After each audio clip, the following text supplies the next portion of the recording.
So it's not the constitution that is a problem per se, but those that are supposed to interpret it and then administer it. See, what we're saying is that people should be passionate about their job. We should have people that love this country. People say, you know what, we don't want the regulation of petroleum products. We want the subsidy to continue. We want our refineries to be prepared. But you go talk to somebody who runs or works in one of these refineries, they will tell you why those refineries can never work. There is a present and real danger for the corporate existence of Nigeria. Generally, this government is considered as weak.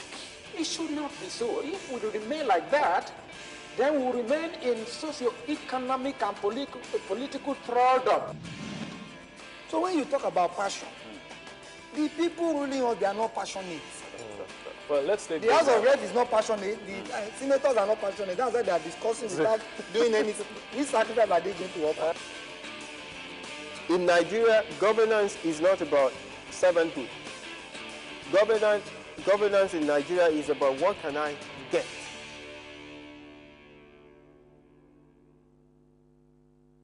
That these internal audit systems are also created as part of the system. So the issue will be, can we have independent audits that churn out either quarterly or monthly reports that gives you an idea of the actual internal processes that are going on in these organizations. But by and large, you will find it increasingly difficult, to be able to monitor the day-to-day application. Because it's not running in the National Assembly as far as we're concerned. Exactly, yes, but again, the issue comes down to what we've been talking about.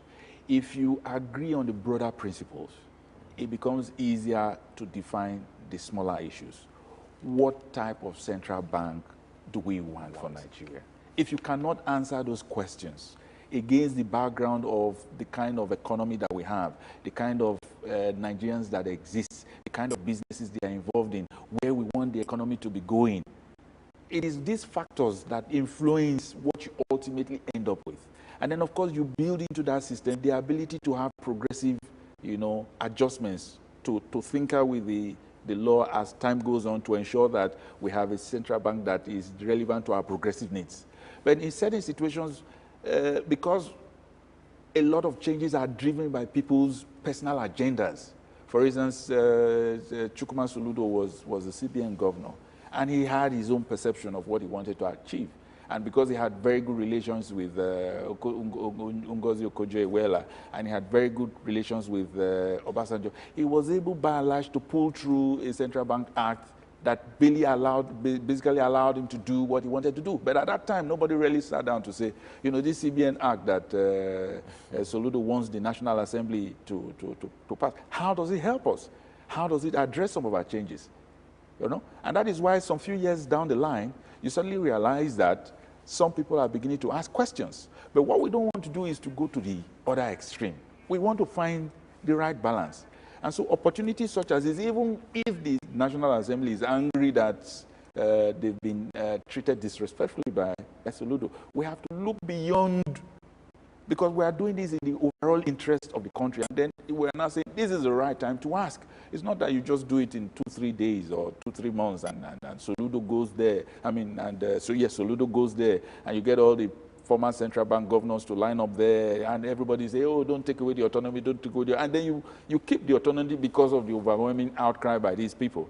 And then 4-5 years down the line, you still find the same recurring problem, and you have let's assume that that Sanusi is giving an additional 5-year term, and he knows that after that 5-year term, he's not going to be given another term, and he recognizes the awesome powers that are vested there. What if he goes berserk?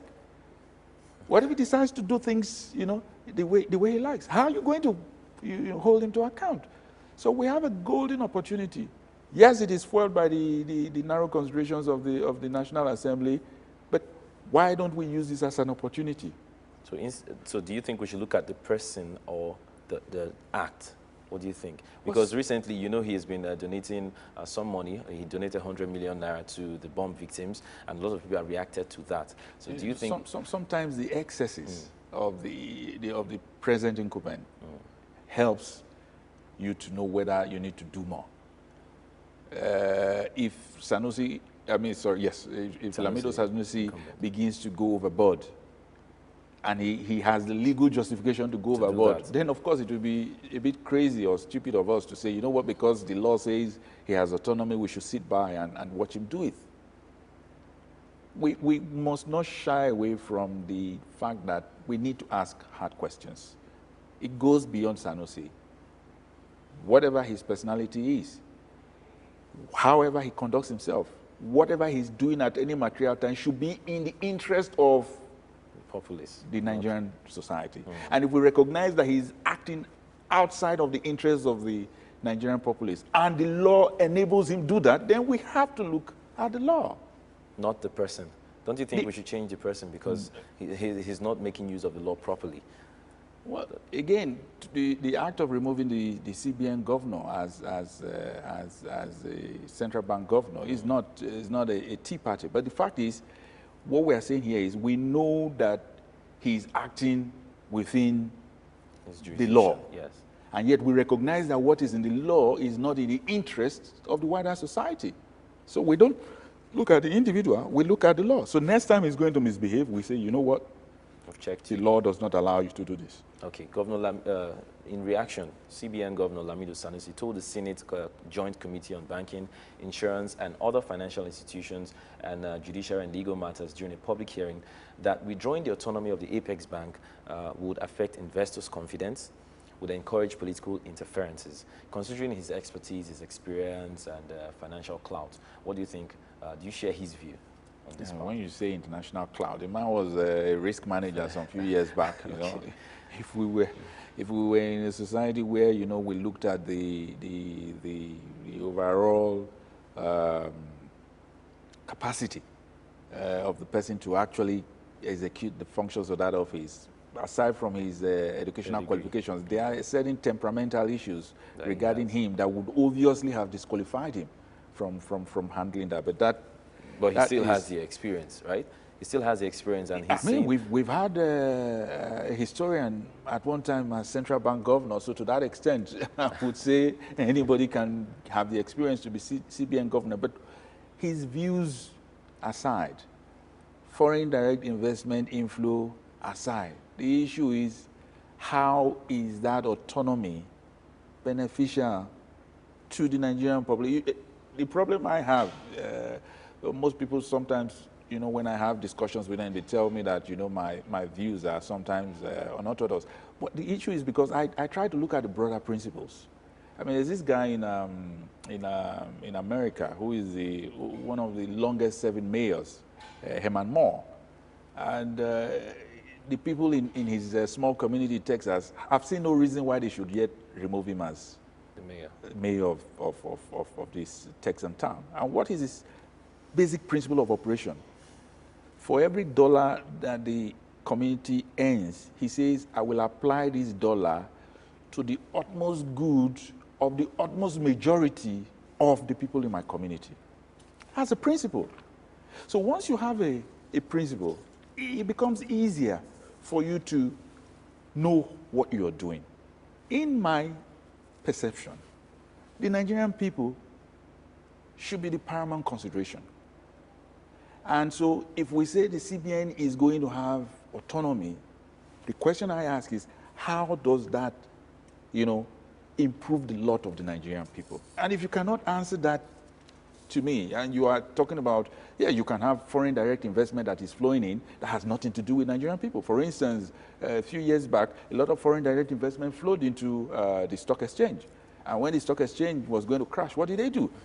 They took it right out. Remember, 60 to 70% of Nigerians are in the informal sector. These are the same people who have the right to vote and to decide who should be the president or the governor or the local government chairman. So how does that CBN policy or the CBN autonomy or some of these things, how does it impact on the life of the average people? If the CBN is going to be there churning out policies that have nothing to do with the man on the street, or is coming out with policies like the cashless policy that builds the barrier between 40% of those who have and 60% of those who don't have, how does that CBN autonomy, how does it affect that? If the CBN is going to impose a Sharia policy that is going to create divide between Muslims and Christians, how does the CBN having autonomy, how does it improve that? So we have to always try to find a balance so that whatever is done ultimately, you know, is done in the interest of all. And really, when you really look at it, what is the problem in being accountable? Why must accountability be necessarily seen as something that is wrong? Because you are assuming that those you are going to be accountable to will not have the good sense or the good judgment to be able to exercise that power over you, and that they may want to use a sledgehammer. That's why people say, but there's nothing wrong with accountability. There's nothing wrong with submission. In fact, even if you have the autonomy, what is wrong in being accountable when even the law says you shouldn't be accountable? You understand what I'm saying? I understand. There's nothing wrong with the CBN saying, yes, we recognize that we have autonomy, but this is the budget that we want to implement for the year 2012 or 20. We are sending it to you as a matter of record. And we are saying that we are honor bound.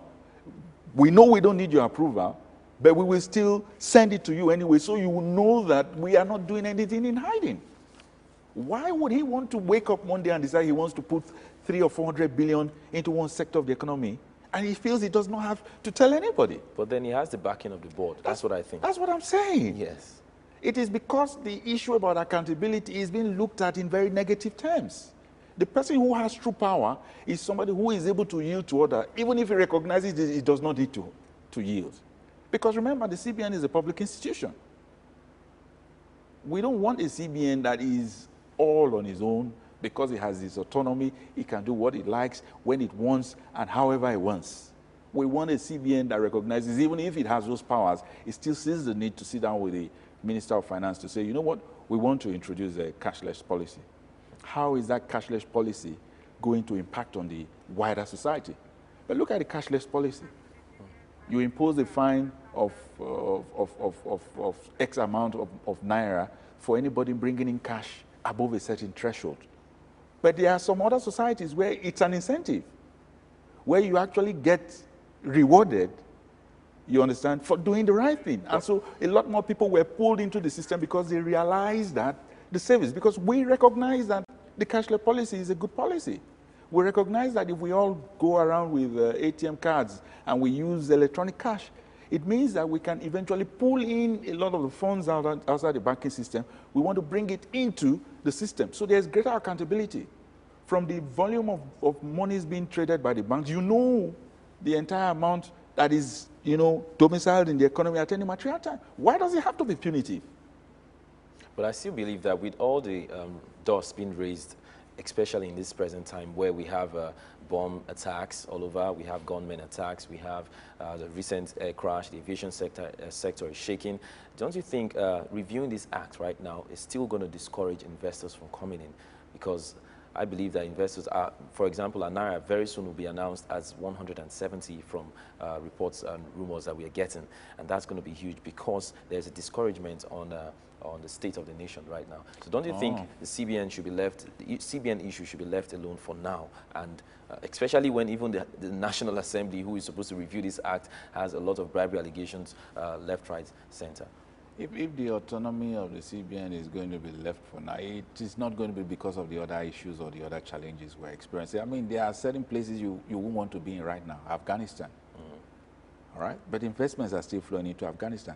The investments will flow into the areas they will flow because of the returns that people expect they will make and whether they will be able to take their money out or not.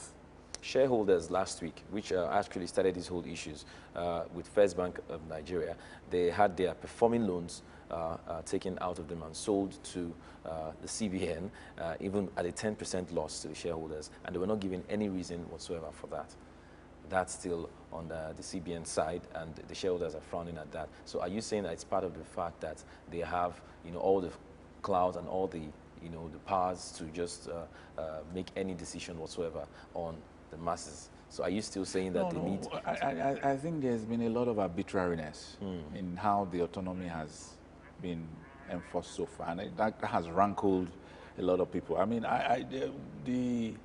the way and manner in which the CBN pumped in about 3 trillion naira into the banking sector, monies that, if you don't already know, you and I are ultimately going to be liable for, because these were bonds that were 100% guaranteed by the by the federal government, meaning that if at some point in time these bad debts that have been taken out of the system, whether rightly or wrongly, and sold to AMCOM, if they don't perform, federal government will have to stand up and pay.